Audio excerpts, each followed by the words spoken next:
Bapak Ibu jemaat yang Tuhan kasihi, kembali pada pagi hari ini kita akan memulai ibadah kita pada tanggal 26 Juli dan Bapak Ibu boleh menikmati ibadah secara online kembali walaupun di gereja kita sudah boleh mengadakan ibadah konvensional.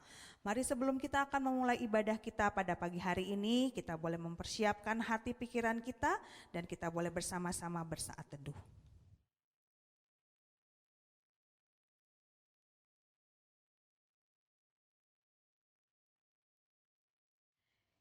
Ibadah ini kita lakukan dalam nama Allah Bapa yang menciptakan langit dan bumi, yang tidak pernah meninggalkan perbuatan tangannya, dan yang kekal kasih setianya. Anugerah dan damai sejahtera Allah Bapa, Yesus Kristus senantiasa menyertai saudara sekalian.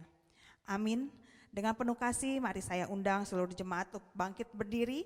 Kita akan bersama-sama mempermuliakan nama Tuhan dengan pujian Suci, Suci, Suci.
Masuk di dalam doa pembukaan. Tuhan Allah Bapa kami yang bertata di dalam kerajaan surga, kembali Tuhan pada pagi hari ini kami anak-anak-Mu datang berkumpul baik di dalam gedung gereja maupun di rumah kami masing-masing untuk kami bersama-sama beribadah kepada Tuhan. Namun sebelum itu Tuhan, kiranya Engkau boleh menguduskan, menyucikan setiap hati dan pikiran kami, sehingga kehadiran kami dan keberadaan kami sungguh-sungguh boleh layak di dalam hadirat-Mu ya Bapa. Tuhan Yesus, kami sungguh mengucap syukur Tuhan boleh pimpin akan setiap kehidupan kami sehari lepas sehari. Bahkan seminggu yang kemarin Tuhan sudah boleh memimpin dan memberkati akan setiap kami. Dan kami mengucap syukur Tuhan, kalau pada pagi hari ini kami kembali boleh beribadah kepada Tuhan. Kami sungguh-sungguh berterima kasih Tuhan untuk kesempatan yang Tuhan boleh berikan dalam setiap kehidupan dan pelayanan kami ya Bapa. Bapa dalam kerajaan surga, pada pagi hari ini kami mau menyerahkan akan ibadah kami dari awal, pertengahan hingga pada akhirnya. Sehingga biarlah kami boleh sungguh-sungguh datang di hadapan hadirat Tuhan. Kami boleh memuji, mempermuliakan nama Tuhan. Kami boleh bernyanyi dengan penuh sukacita. Terlebih lagi Tuhan, kami boleh mendengarkan sabda firman Tuhan yang akan disampaikan oleh hamba-Mu. Kiranya Tuhan boleh memimpin setiap kami anak-anak-Mu yang boleh melayani ya Bapa. Baik sebagai pewaras, sebagai singer, sebagai pemusik ya Bapa. Kiranya Tuhan yang boleh memimpin menolong setiap kami. Sehingga pelayanan kami Tuhan boleh sungguh-sungguh menjadi kemuliaan bagi nama Tuhan. Dan kami juga mau menyerahkan akan hamba-Mu, Pendeta Andreas yang akan menyampaikan akan firman Tuhan. Biar Tuhan yang boleh tutup bungkus dengan kuasa darah-Mu ya Bapa. Sehingga apa yang boleh keluar dari bibir mulutnya, sungguh-sungguh merupakan firman Tuhan yang hidup, yang boleh menguatkan kami, yang boleh terus membuat iman kami bertumbuh, dan kami boleh terus bersandar menjadi murid-Mu ya Bapa. Terima kasih Tuhan Yesus, menyerahkan akan gedung yang kami pakai yang saat ini sedang ibadah konvensional maupun di rumah kami masing-masing. Sehingga kami boleh memakai setiap gedung kami untuk boleh datang beribadah kepada Tuhan. Terima kasih Bapa dalam kerajaan surga, kembali kami menyerahkan akan ibadah kami ini, dan bila Tuhan yang boleh bertahta di atas ibadah kami pada pagi hari ini. Hanya di dalam nama Tuhan Yesus yang adalah Tuhan dan Juru Selamat kami sudah bersyukur dan kami sudah berdoa. Amin. Ya, jemaat dipersilahkan duduk kembali. Bapak Ibu jemaat yang dikasihi Tuhan, sudah kurang lebih 5 bulan ya kita boleh melewati akan masa pandemi Corona-19 ini. Begitu banyak hal yang boleh kita alami ya Bapak Ibu, tapi kita biarlah terus boleh mengucap syukur karena Tuhan sudah merancangkan hidup kita dengan sangat indah, dengan sangat baik, dan apa yang boleh terjadi dalam setiap kehidupan kita itu adalah bukti nyata kasih Tuhan yang boleh selalu menyertai akan kehidupan kita. Mari kita angkat pujian kita. Ku bersyukur Bapa.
Ya, Bapak Ibu yang dikasihi Tuhan, kita tidak tahu apa yang akan terjadi di hari-hari berikut kita, di minggu-minggu yang akan kita lalui di hari-hari ke depan. Tetapi biarlah kita boleh terus beriman kepada Tuhan, karena Tuhan boleh memberikan segala yang kita perlukan, dan Tuhan selalu mengerti apa yang menjadi kebutuhan kita, karena kita adalah murid Kristus. Mari kembali dengan penuh kasih, saya undang jemaat untuk bangkit berdiri. Kita akan bersama-sama mengaku akan pengakuan iman kita. Pengakuan iman rasuli. Aku percaya kepada Allah, Bapa yang Maha Kuasa, Khalik langit dan bumi, dan kepada Yesus Kristus, anaknya yang tunggal Tuhan kita, yang dikandung daripada Roh Kudus, lahir dari anak darah Maryam, yang menderita sengsara di bawah pemerintahan Pontius Pilatus, disalibkan, mati dan dikuburkan, turun ke dalam kerajaan maut. Pada hari yang ketiga bangkit pula dari antara orang mati, naik ke surga, duduk di sebelah kanan Allah Bapa yang Maha Kuasa, dan dari sana ia akan datang untuk menghakimi orang yang hidup dan yang mati. Aku percaya kepada Roh Kudus, gereja yang kudus dan am, persekutuan orang kudus, pengampunan dosa, kebangkitan orang mati, dan hidup yang kekal. Amin. Jemaat dipersilahkan duduk kembali. Ya, jemaat Tuhan, kembali kita pada pagi hari ini akan memberikan persembahan kita kepada Tuhan. Dan bagi Bapak Ibu yang mau mentransfer persembahan kita, itu bisa melalui rekening atas nama Gereja Sidang Kristus yang kita sudah ketahui bersama nomornya. Dan kita akan mengiringi persembahan kita dengan pujian segala puji syukur.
Hanya bagi Tuhan kita.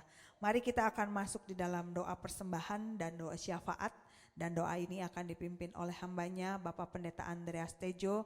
Kepada hambanya dipersilahkan. Mari saudara kita masuk di dalam doa. Bapa dalam surga, kami bersyukur dan terima kasih kalau pada pagi hari ini kami boleh diberikan kesempatan untuk berdoa. Kami mengucap syukur untuk kasih dan anugerah Tuhan. Kami mengucap syukur untuk kesehatan yang Tuhan masih beri kepada kami. Tuhan, kami juga mengucap syukur untuk keluarga dan pekerjaan yang boleh kami lakukan. Terima kasih ya Tuhan, dan sebagai rasa ungkapan syukur atas berkat-berkat yang Tuhan sudah berikan kepada kami, kami membawa persembahan. Biarlah persembahan yang telah terkumpul ini boleh menjadi dupa yang harum di hadapan Engkau. Tuhan berkati tangan-tangan yang telah memberi, Tuhan berkati di dalam pekerjaan, dalam kesehatan, dalam keluarga, dan di dalam kehidupan mereka. Berkati para diakon yang mengelola akan keuangan ini, berikan hati yang takut akan Tuhan, berikan hikmat kebijaksanaan, agar 1 rupiah pun yang dikeluarkan boleh dipertanggungjawabkan di hadapan Engkau. Terima kasih ya Bapa, kami berdoa menyerahkan bangsa dan negara kami ke dalam tangan-Mu. Berkati para pemimpin bangsa kami, biarlah Tuhan urapi, berikan hikmat kebijaksanaan, agar pemimpin bangsa kami ini boleh melaksanakan tugas, melaksanakan amanah yang diberikan kepada mereka, dijalankan dengan baik, dengan hikmat yang datang daripada Engkau. Di dalam penanganan beberapa hal, baik perekonomian yang saat ini sedang mengalami krisis ekonomi, ataupun di dalam penanganan COVID-19, kiranya Tuhan berikan hikmat, agar pemimpin bangsa kami ini boleh diberikan hikmat daripada Tuhan di dalam penanganan ini semua. Terima kasih ya Bapa. Kami juga menyerahkan pemimpin daerah kami, baik Bapak Ridwan Kamil sebagai pemimpin Provinsi Jawa Barat, ataupun Pak Fahmi dan juga Pak Andri ke dalam tangan-Mu. Kiranya Tuhan tolong agar pemimpin-pemimpin daerah ini boleh menjalankan tugasnya dengan baik, boleh bersinergi antara daerah dengan pusat, komunikasi boleh berjalan dengan jelas, terorganisasi, sehingga apapun yang disampaikan oleh pemimpin pusat boleh disampaikan kepada warga masyarakat. Terima kasih ya Bapa. Kami berdoa menyerahkan juga saudara kami yang saat ini sedang lemah tubuh, kiranya Tuhan menjamah dan memberikan kesembuhan kepada mereka. Melalui kuasa darah-Mu, bilur-bilur-Mu, memberikan anugerah kesembuhan kepada mereka. Terima kasih ya Bapa. Berkati juga saudara kami yang saat ini sedang berbeban berat, mengalami kesulitan di dalam kehidupan mereka. Kiranya Tuhan tolong agar persoalan perekonomian yang sedang menghantam ataupun melanda akan kehidupan mereka, Tuhan memberikan kekuatan, pertolongan, penghiburan, sehingga kesulitan-kesulitan yang mereka hadapi itu boleh dapat jalan keluar daripada Engkau. Tuhan, kami juga berdoa menyerahkan untuk anak-anak kami yang saat ini sudah belajar secara online. Kiranya Tuhan berikan hikmat agar anak-anak kami pun boleh mengikuti pelajaran dengan baik, dan sistem belajar mengajar boleh terjadi dengan baik. Berkati juga akan kebutuhan internet yang baik, Tuhan juga akan menyediakan dan mencukupkan dananya untuk membeli kuota untuk internet ini. Terima kasih ya Bapa, kami bersyukur dan kami berdoa di dalam nama Tuhan Yesus. Amin.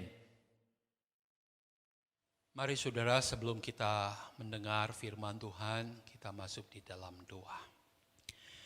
Bapa kami yang ada dalam surga, kami bersyukur dan terima kasih ya Tuhan, kalau pada pagi hari ini kami masih diberikan kesempatan untuk mendengar firman-Mu. Buka hati dan pikiran kami ya Tuhan, agar kami boleh mengerti akan firman-Mu, kami boleh melakukan akan firman-Mu. Berbicaralah kepada kami ya Tuhan melalui bibir lidah hamba-Mu.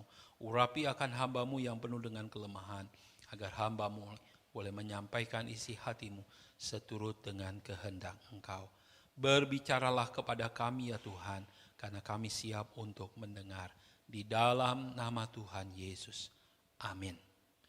Saudaraku yang dikasihi oleh Tuhan Yesus, mari kita akan membuka firman Tuhan dari Yohanes 13 ayat 31 sampai dengan ayat yang ke-35. Yohanes 13 ayat 31 sampai dengan ayat 35. Dikatakan demikian, LAI memberikan judul yaitu Perintah Baru. Sesudah Yudas pergi, berkatalah Yesus, sekarang anak manusia dipermuliakan dan Allah dipermuliakan di dalam dia. Jikalau Allah dipermuliakan di dalam dia, Allah akan mempermuliakan dia juga di dalam dirinya dan akan mempermuliakan dia dengan segera. Hai anak-anakku, hanya seketika saja lagi aku ada bersama-sama kamu. Kamu akan mencari aku, dan seperti yang telah kukatakan kepada orang-orang Yahudi, ke tempat aku pergi, tidak mungkin kamu datang. Demikian pula, aku mengatakannya sekarang juga kepada kamu. Aku memberikan perintah baru kepada kamu, yaitu supaya kamu saling mengasihi, sama seperti aku telah mengasihi kamu, demikian pula kamu harus saling mengasihi. Dengan demikian, semua orang akan tahu bahwa kamu adalah murid-muridku, yaitu jikalau kamu saling mengasihi. Sedemikian jauh pembacaan firman Tuhan kita. Yang berbahagia adalah yang merenungkan firman Tuhan dan melakukan firman Tuhan. Tema kita pada pagi hari ini adalah engkaulah murid Kristus. Saudara, Kristus berkata, kamu menyebut aku guru dan Tuhan. Dan katamu itu tepat, sebab memang akulah guru dan Tuhan. Yohanes 13 ayat yang ke-13. Kristus adalah guru agung kita yang mengajarkan segala sesuatu kepada kita sebagai anak-anaknya atau sebagai murid-muridnya. Kita harus meneladani dia di dalam segala hal. Sehingga pada akhirnya kita juga dapat menjadi teladan bagi orang lain yang kita bimbing, yang kita injili, yang kita muridkan. Nah, saudaraku yang dikasihi oleh Tuhan Yesus, jadi bukan sekedar ajaran yang kita ajarkan atau yang kita sampaikan, tetapi kita harus menjadi sama seperti guru kita dalam hal menjadi teladan bagi orang lain. Nah, saudara, adalah wajib bagi kita untuk taat kepada perintah dan ajaran Tuhan Yesus yang tertulis di dalam Alkitab. Karena itu kita harus nantiasa menyediakan waktu untuk membaca, merenungkan, dan meneliti akan firman Tuhan. Saudara, jika kamu tetap dalam firman-Ku, kamu benar-benar adalah murid-Ku, dan kamu akan mengetahui kebenaran, dan kebenaran itu akan memerdekakan kamu. Yohanes 8 ayat 31 sampai dengan 32. Nah, saudara, dalam situasi apapun, Alkitab harus menjadi patokan. Alkitab harus menjadi pedoman. Dan standar hidup kita tidak boleh dikurangi atau ditambahkan dengan alasan apapun juga, saudara. Nah, saudara, percakapan di dalam perikop pasal 13, Yohanes pasal 13 ayat 31 sampai dengan pasal 14, ini dilakukan ketika Tuhan Yesus bersama murid-murid yang akan melakukan perjamuan kudus terakhir sebelum Yesus memasuki kesengsaraan di atas kayu salib. Semakin kita bergiat untuk memperbincangkan hal-hal yang baik dan dengan tujuan untuk membangun, saudara, maka kita akan semakin serupa dengan Yesus Kristus. Orang-orang, terutama orang yang didengar orang banyak, oleh karena kedudukan, nama baik, dan karunia, dan kepemimpinan mereka, haruslah memakai kelebihan mereka itu sebagai kesempatan untuk berbuat baik bagi orang lain. Nah, saudara, bagaimana kita untuk menjadi murid Kristus di dalam kehidupan kita? Ada beberapa hal. Yang pertama, saudara, adalah penderitaan itu pada akhirnya akan memberikan penghiburan kepada kita. Kenapa, saudara? Karena Tuhan Yesus akan menghadapi aib. Tuhan Yesus sudah memberikan teladan kepada kita. Ketika dia datang ke dalam dunia, bukan sesuatu yang enak. Dia harus meninggalkan tata yang mulia. Dia datang ke dalam dunia yang kotor, Itu adalah satu penderitaan. Ketika dia datang ke dalam dunia, dia tidak lahir di tempat yang enak. Bukan saudara. Tetapi dia lahir di tempat yang tidak enak. Yaitu di dalam kandang. Lalu dia ditaruh bukan di ranjang yang empuk. Dengan ada AC yang sejuk. Bukan saudara. Tetapi dia ditaruh di dalam palungan.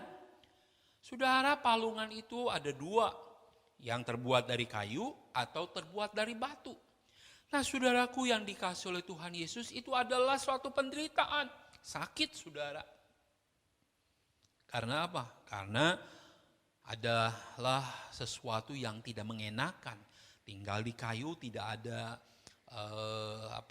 ranjangnya atau tidak ada kasurnya. Lalu taruh di batu apalagi lebih keras saudara.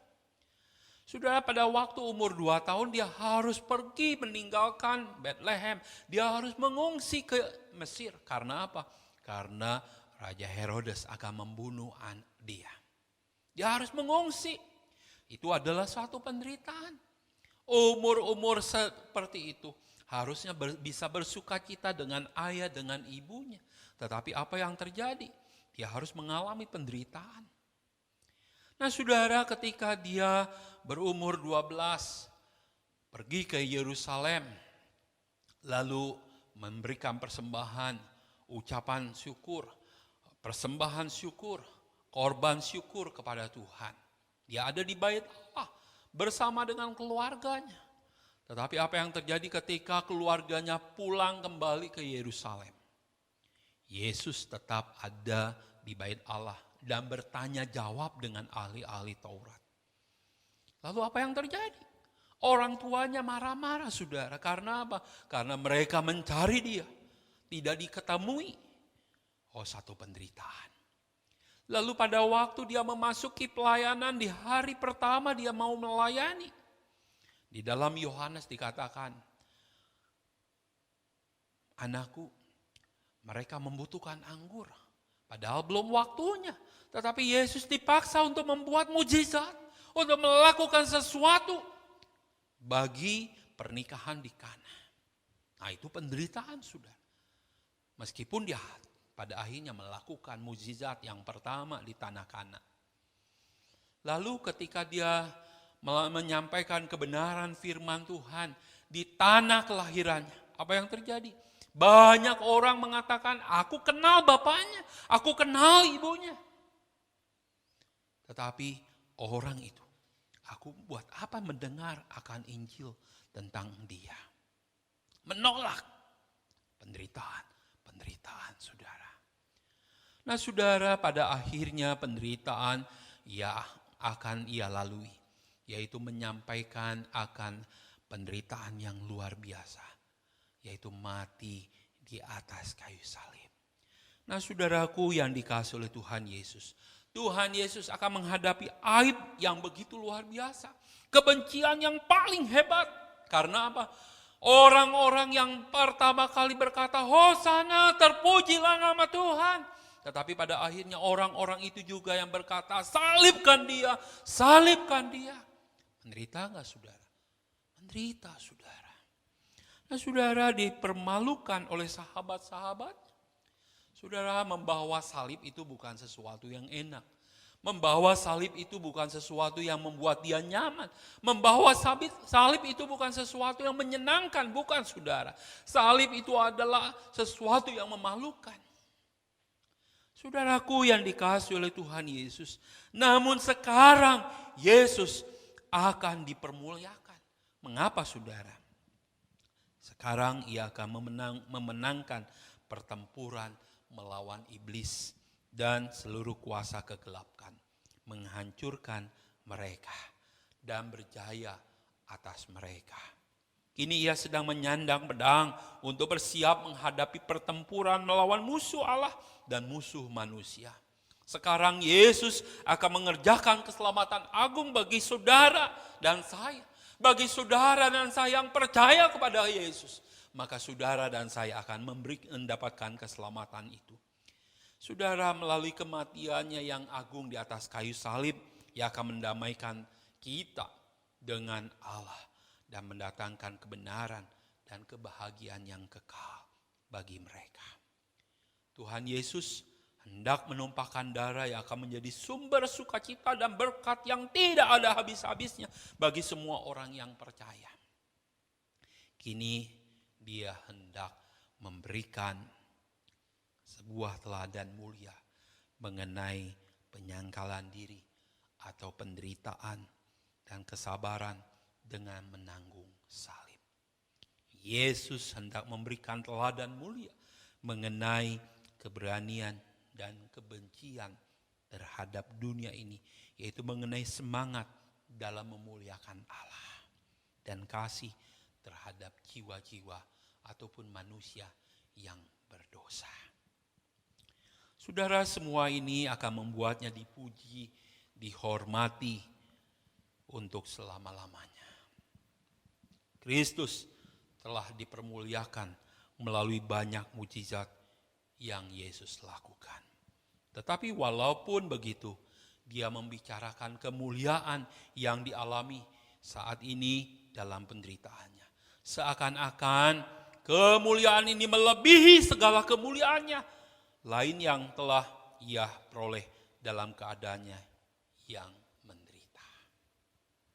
Saudara, sebagai aplikasi dari poin yang pertama, bahwa kita jangan pernah berkata, Tuhan, mengapa aku harus menderita? Tuhan, mengapa aku harus mengalami penderitaan, dikucilkan kalau aku mengenal, aku menerima Yesus sebagai Tuhan dan Juru Selamat. Firman Tuhan berkata apa? Pikul salib, saudara. Karena apa? Karena itulah penderitaan yang akan kita jalani. Saudaraku yang dikasihi oleh Tuhan Yesus. Yesus sudah memberikan teladan kepada kita. Dia mau menderita demi saudara dan saya. Masa saudara sekarang, saudara sudah menerima keselamatan, saudara sudah menerima anugerah yang besar di dalam kehidupan saudara, yaitu hidup yang kekal bersama dengan Bapa di sorga. Baru penderita sedikit, saudara sudah bersungut-sungut, saudara sudah mengomel, sudah mengatakan, kok Tuhan saya menjadi orang Kristen seperti ini. Saudaraku yang dikasihi oleh Tuhan Yesus, biarlah melalui penderitaan yang kita alami, kita boleh berkata, Tuhan terima kasih kalau aku boleh mencicipi penderitaan ini. Bukan bersungut-sungut, bukan ngomel saudara, tapi kita harus berkata, puji nama Tuhan, saya baru mencicipi akan penderitaan ini. Yang kedua, kita harus dewasa di dalam kerohanian kita. Kalau kita mau menjadi seorang murid, yaitu kita harus memanfaatkan segala bantuan yang kita punya, karunia yang Tuhan sudah berikan, talenta yang Tuhan sudah berikan bagi kita. Maka kita harus punya jiwa yang siap untuk melakukan pekerjaan ini. Saudaraku yang dikasihi oleh Tuhan Yesus, ada waktunya karunia yang Tuhan sudah berikan kepada saudara dan saya, kalau saudara tidak pakai karunia itu, kalau saudara tidak mempergunakan talenta itu, maka Tuhan akan ambil talenta itu, Tuhan akan ambil karunia itu dan diberikan kepada orang lain. Oleh karena itu saudara, kita sebagai anak-anak Tuhan bukan seperti anak-anak kecil lagi. Kita harus makin dewasa di dalam kerohanian kita. Kita harus makin menjadi serupa dengan Kristus. Kalau anak kecil tersinggung sedikit, okelah. Karena apa? Karena masih anak kecil. Tapi kalau kita sudah dewasa dalam rohani, kesinggung sedikit tidak ngomel saudara. Kesinggung sedikit kita tidak marah, tidak saudara. Tetapi kita berkata apa? Ini adalah proses Tuhan membentuk saya untuk menjadi orang yang dewasa. Saudaraku yang dikasihi oleh Tuhan Yesus, seringkali saya berjumpa dengan orang-orang yang sudah dewasa di dalam rohani, sudah lama beribadah. Mungkin ada yang 10 tahun, ada yang 15 tahun, sudah 20 tahun percaya kepada Kristus sebagai Tuhan dan Juru Selamat. Aktif di gereja, melayani Tuhan di dalam gereja. Tetapi ketika ada persoalan, dia bersungut-sungut sama Tuhan. Dia marah sama Tuhan. Saudara, jangan berkata, saya nggak ngalami seperti itu. Saudara, saya boleh kesaksian sedikit. Ketika tahun 2000 saya punya anak yang kedua, Tuhan izinkan saya memiliki anak laki-laki, saudara. Tapi pada akhirnya anak laki-laki itu cuma hidup 5 jam. Anak laki-laki itu cukup hidup 5 jam bagi saya. Setelah 5 jam dia pulang kembali kepada Tuhan. Dan apa yang terjadi, saudara? Saya berkata sama Tuhan, Tuhan, mengapa Engkau memberikan anak laki-laki bagi saya? Meskipun itu adalah permintaan saya, Tuhan sudah memberi. Kenapa sekarang sudah saya dikasih, Tuhan ambil lagi? Saudaraku yang dikasih oleh Tuhan Yesus, ketika saya melakukan hal itu, Tuhan menegur saya melalui kitab Ayub. Ayub berkata apa? Tuhan yang memberi, Tuhan yang mengambil, terpujilah nama Tuhan. Jadi dengan kata lain, saudara, anak saya diberikan kepada saya, 5 jam sudah cukup. Tuhan juga yang mengambil. Terpujilah nama Tuhan. Jangan kita berkata, kenapa Tuhan kok seperti ini? Tuhan mengapa tidak adil? Saya sudah meminta anak tetapi Tuhan mengambilnya kembali.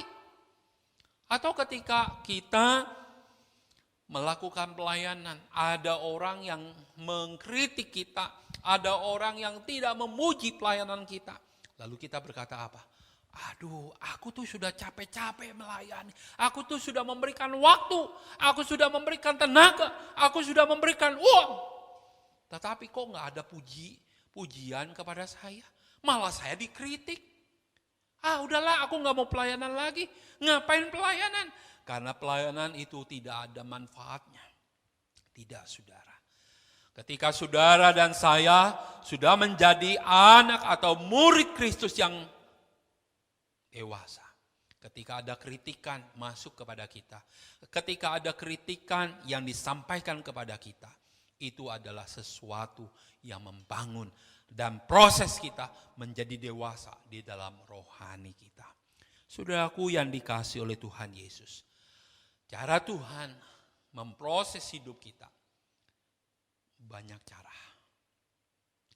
Ada waktunya ketika kita juga masih kecil, saudara. Kita diajar oleh orang tua kita untuk berjalan. Mungkin ketika kita masih kecil, orang tua kita memegang tangan kita. Supaya apa? Supaya kita tidak terantuk batu atau kita jatuh. Supaya apa? Berjalannya baik. Tetapi ketika anak atau kita sudah bisa berjalan, orang tua kita masih pegang kita untuk berjalan? Tidak, saudara. Orang tua kita melepaskan, hanya melihat dari kejauhan, oh anak aku bisa berjalan, oh kita sudah bisa berjalan. Tuhan juga seperti itu, saudara. Tuhan ketika kita masih bayi rohani, kita ditimang-timang, kita terus diasuh dengan sedemikian rupa. Tetapi ketika kita sudah dewasa rohani kita, Tuhan tidak menimang-nimang kita lagi. Tetapi dia melihat dari kejauhan dan memberikan pertolongan ketika kita membutuhkan. Tuhan selalu ada bagi kita. Tuhan selalu dekat dengan kita. Meskipun tidak seperti bayi yang ditimang-timang, saudara. Tapi kita ada. Tuhan kita ada di dalam hati kita. Tuhan ada selalu bersama-sama dengan kita. Oleh karena itu, saudara, ketika penderitaan ada menghampiri hidup kita, ketika kritikan ada disampaikan kepada kita, kalau kita dewasa di dalam rohani, kita harus berkata, puji Tuhan, ada orang yang masih memperhatikan kita.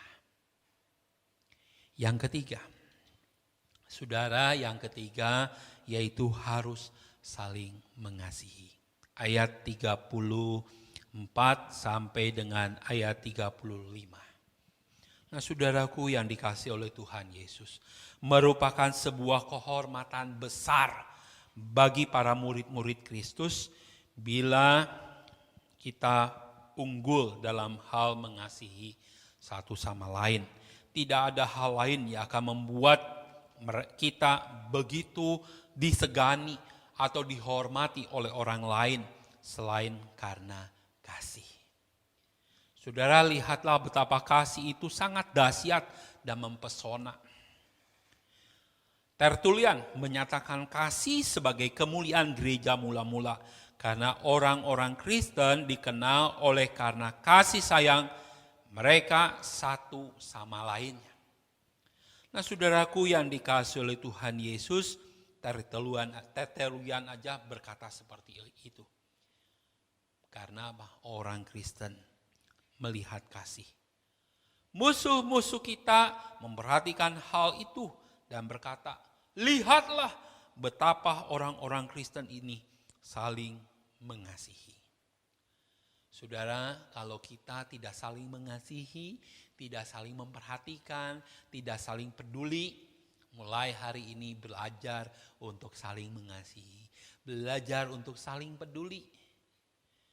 Saudara, kita seringkali kalau saya membaca grup WhatsApp, ya, saudara, ketika ada sesuatu yang disampaikan, diem aja. Kalau ucapan ulang tahun banyak, tapi kalau ada yang sakit, kalau ada pengumuman orang sakit, diem. Cuman apa? Beberapa orang yang memberikan perhatian, cepat sembuh ya, saya doakan kamu cepat sembuh. Wah, ini adalah bentuk perhatian kita, bentuk kasih sayang kita, saudara. Oleh karena itu, mari mulai hari ini kita belajar untuk saling mengasihi, untuk saling memperhatikan satu dengan yang lain. Nah, saudaraku yang dikasihi oleh Tuhan Yesus, inikah orang-orang Kristen milik Tuhan yang penuh hawa nafsu, yang penuh dengan kejahatan, yang penuh dengan kekejian, yang penuh dengan kebejatan. Inikah kulit luar anak-anak-Mu Tuhan? Saat saudara seiman kita sedang memerlukan bantuan dan kita berkesempatan untuk menolong mereka, saat mereka memiliki pendapat atau kebiasaan yang berbeda dengan kita, atau dalam cara tertentu merupakan saingan kita atau membuat kita jengkel, dan dengan begitu kita memiliki kesempatan untuk merendahkan atau bagaimana? Tidak, saudara. Kita tidak perlu merendahkan orang yang tidak sejalan dengan kita. Tapi kita harus peduli dengan mereka meskipun tidak sejalan dengan kita. Kita pun harus mengampuni mereka yang sudah berbuat jahat terhadap kita. Saudaraku yang dikasihi oleh Tuhan Yesus, karena firman Tuhan berbicara kepada kita, saling mengasihi, bukan saling membenci, bukan saling menyakiti, bukan, saudara. Tapi firman Tuhan berbicara, menyampaikan perintah ini kepada kita, yaitu saling mengasihi. Yang menjadi pertanyaan bagi kita, sudahkah kita saling mengasihi? Sudahkah kita saling memperhatikan? Sudahkah kita saling peduli sesama kita? Biarlah melalui firman Tuhan pada pagi hari ini, kita boleh belajar untuk saling mengasihi, untuk saling peduli, untuk saling mengerti, dan saling mendukung akan satu dengan yang lain. Sebagai murid Kristus, tanda-tanda pengenal kita sebagai murid-murid Kristus atau tidak, itu bisa dilihat dari 3 hal ini. Sebagai seorang murid, yaitu kita harus siap menghadapi penderitaan. Bukan ketika ada penderitaan kita ngomel, kita bersungut-sungut, tidak, saudara. Yang kedua, kita harus dewasa di dalam kerohanian. Ketika ada sesuatu yang mengkritik hidup kita, kita harus berkata, puji Tuhan, ada orang yang memperhatikan kita. Lalu yang ketiga, yaitu harus saling mengasihi. Bukan saling membenci, bukan saling menjatuhkan. Biarlah melalui firman Tuhan yang kita dengar pada pagi hari ini boleh memberkati kita. Amin. Mari kita berdoa.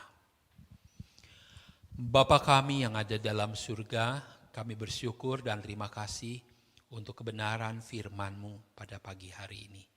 Biarlah firman-Mu ini boleh menjadi berkat bagi kami sekalian. Terima kasih ya Tuhan untuk kebenaran firman-Mu yang telah mengajarkan kepada kami. Biarlah 3 poin yang kami dengar boleh kami lakukan. Yaitu kami boleh siap menjadi seorang murid yang siap menderita. Dewasa di dalam kerohanian kami. Dan mau saling mengasihi satu dengan yang lain. Biarlah kami boleh menjadi seorang murid yang siap melakukan teladan Tuhan Yesus. Sehingga kami boleh membagikan itu, membimbing saudara kami yang kami bawa kepada Engkau. Terima kasih, kami bersyukur dan kami berdoa dalam nama Tuhan Yesus. Amin. Selamat pagi saudaraku yang dikasihi oleh Tuhan Yesus.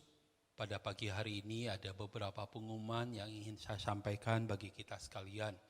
Yang pertama yaitu tema firman Tuhan pada minggu yang akan datang, yaitu tanggal 2 Agustus dengan tema Gereja yang Bersatu. Gereja yang Bersatu yang diambil dari Yohanes 17 ayat 22 sampai dengan ayat yang ke-23. Nah saudara, pengumuman yang selanjutnya mulai hari ini kita akan bersama-sama ibadah dilakukan secara 2 kali, secara konvensional diadakan 2 kali, yaitu pada pukul 7.30 dan pukul 10. Nah saudara tetap caranya mendaftarkan diri ke dalam WhatsApp grup GSK. Lalu yang selanjutnya adalah amplop persembahan sukarela atau persembahan mingguan sudah bisa bawa ataupun saudara bisa ambil ketika selesai ibadah di ibadah 1 atau ibadah 2 dan sudah bisa membawa kembali pada waktu minggu yang akan datang dan dimasukkan ke dalam kotak persembahan. Nah saudara, yang selanjutnya amplop persembahan ucapan syukur.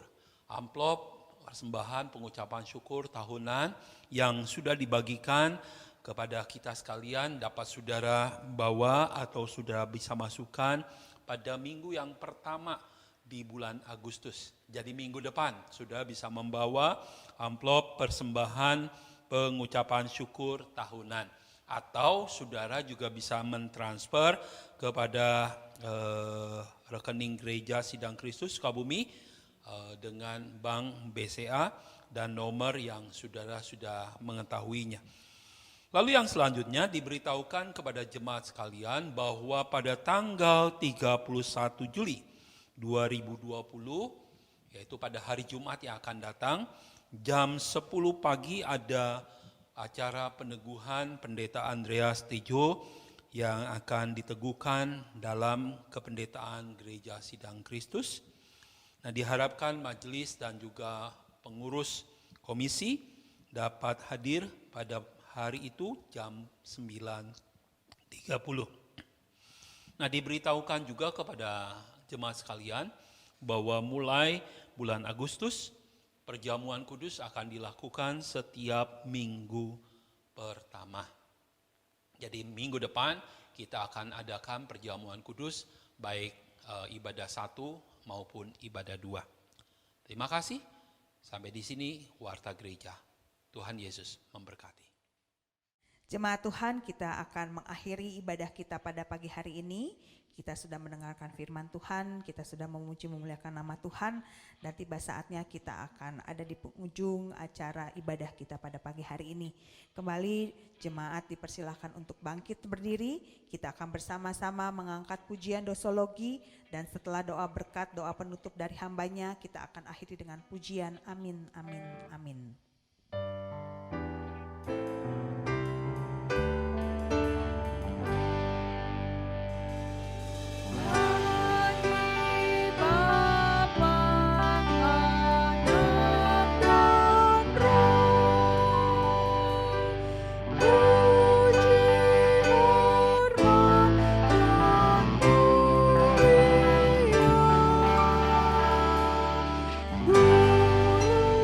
Kudus,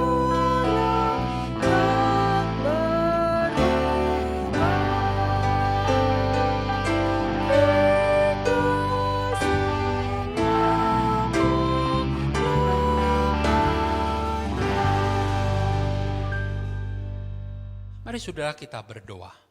Bapa dalam surga, kami bersyukur dan terima kasih. Rangkaian ibadah kami boleh lewati. Puji-pujian kami boleh naikkan. Firman Tuhan boleh kami dengar. Biarlah kami pulang dengan berkat yang Tuhan sudah berikan kepada kami. Terima kasih untuk para pelayan yang boleh melayani pada pagi hari ini. Baik yang di atas mimbar maupun di bawah mimbar. Terima kasih, biarlah Tuhan berkati di dalam kehidupan kami. Biarlah Tuhan terus akan memberkati, menyertai akan kehidupan kami. Terima kasih ya Bapa. Saudaraku yang dikasihi oleh Tuhan Yesus, arahkanlah hatimu dan terimalah berkat daripada Tuhan.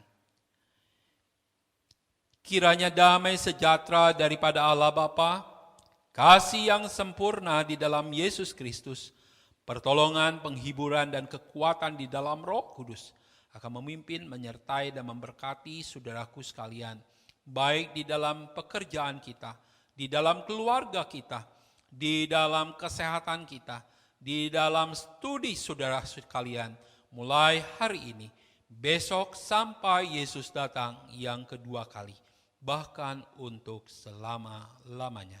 Maranatha, Tuhan Yesus memberkati. Amin.